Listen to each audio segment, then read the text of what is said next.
Hello, I am Josh Evans. I work as a matte painter on feature films. I used to be exclusively VFX, and I have sort of transitioned to doing matte paintings for animation, so that's exciting. Outside of work, I run Hungry Creature Productions. Hello, welcome. I eventually want to open my own feature animation studio. Katie and I, we make short animated films on our own time. Did you experience anything that you weren't expecting when you first came out? Maybe, I'm guessing, after your master's? The unexpected thing graduating with my bachelor's was obviously not being able to even get an internship. Fortunately, out of my master's, I was able to get an internship. And I'm just gonna sort of go through my journey from graduating with my master's to working directly in the VFX industry, because it is all completely unexpected and not at all how I thought it was gonna work. I did know friends in school who were just snapped right up by DreamWorks or Pixar, and that's so great for them, congratulations, but that's the minority, absolutely the minority. Most of us, we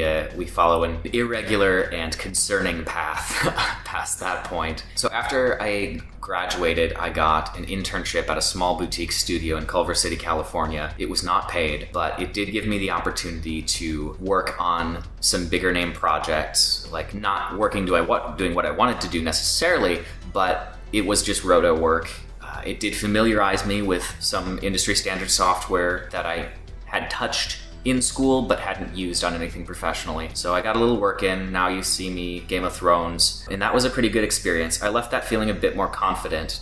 And so my plan from there was to either try and get a staff position, which don't exist, or try and freelance around LA a bit and get a better resume. Unfortunately, no one was really biting, and I had the most difficult time. At this point, I was just surviving on anything I had left in my savings. I was barely able to buy food. I was barely able to pay rent. It was a bad situation. But at the last possible second, I got a job offer, like a job, not like a limited contract. A medical animation studio, which is a thing apparently, in Minneapolis. So I was like, yes, I've been saved. This is not at all what I wanted to do with my life, but I like getting paid, and that's good. I told them, like, I'm right out of school. I have no experience animating, which is what they wanted me to do.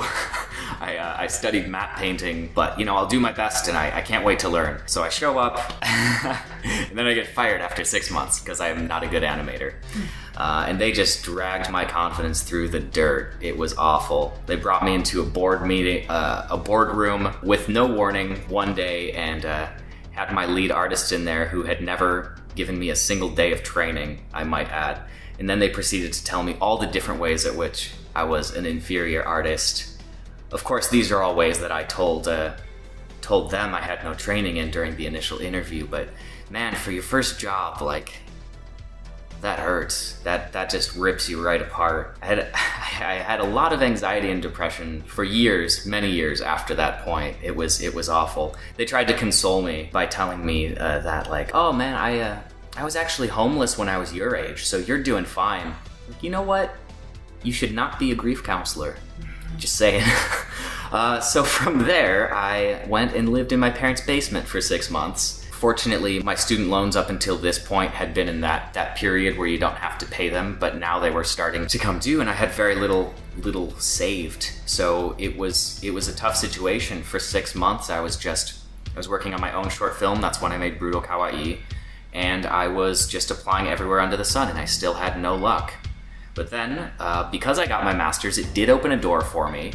I was able to teach at a university. They contacted me and wanted me to move to Pennsylvania, do some teaching there. I taught some animation, some compositing, some Maya, did that for a semester, and they wanted me to continue, and I enjoyed being there. But all of my applying for the, 3-4 years I had been constantly applying since graduating with my bachelor to various VFX studios finally paid off, and I got contacted by a large VFX studio in Montreal, Quebec, which is part of Canada, just don't tell them. And yeah, so there was my big break. I proposed to my girlfriend so that she wouldn't go away. And she said yes, I think. I mean, we got the documents signed, so it seemed okay. She's behind the camera. And yeah, I moved to Montreal, and since then I've been working for major studios on major projects, racking up film credits, doing matte painting, doing what I love. It's been a hard road. learned some hard lessons about the film industry, the VFX industry. But, you know, along the way, this is just a step in my quest to open my own animation film studio. It's erratic, it's unexpected, I did not plan for it, but I wouldn't honestly have it any other way, you know? So that was a long answer to that question. Hey, thanks for watching that video. If you liked what you saw, give us a like. If you didn't, don't. We rotate through a series of shows, so there's always something new for you. We also have 2 stores. There's the Hungry Creature Boutique and the Cool People Cool Store.